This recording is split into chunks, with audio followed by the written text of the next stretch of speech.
শ্রীশ্রীমা সারদা দেবীর অমৃত কথা। মা একবার জয়রামবাটিতে জ্বরে শয্যাগত। অনেকেই এসে তাকে দেখে যাচ্ছেন।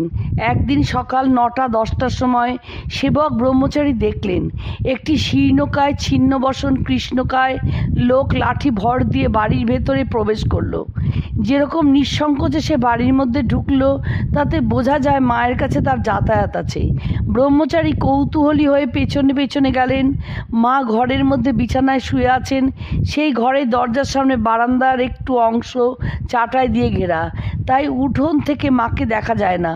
ব্রহ্মচারী ভেতরে গিয়ে দেখলো যে লোকটি ডিঙি মেরে চাটাইয়ের উপর দিয়ে মাকে খুঁজছে।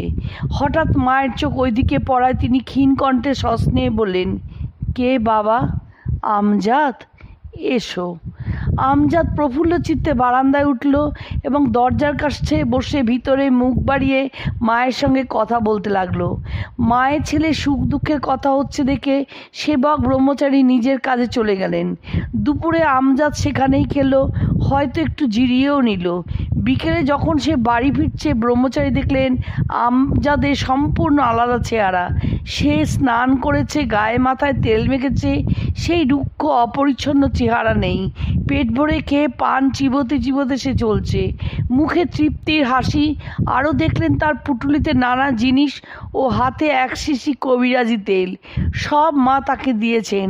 মা ব্রহ্মচারীকে পরে বললেন, গরম ওষুধ খেয়ে আমজাদের মাথা গরম হয়েছে, রাত্রে ঘুম হয় না। অনেক দিন থেকে ঘরে এক শিশি নারায়ণ তেল পড়েছিল, তাকে দিয়েছি, মাখলে মাথা ঠান্ডা হবে। খুব ভালো তেল। মায়ের দেহত্যাগের পর ডাকাতি করতে গিয়ে আমজাদ তরোয়ালের চোট পায়, তাই পড়ে ঘা হয়ে যায় এবং তার মৃত্যু হয়।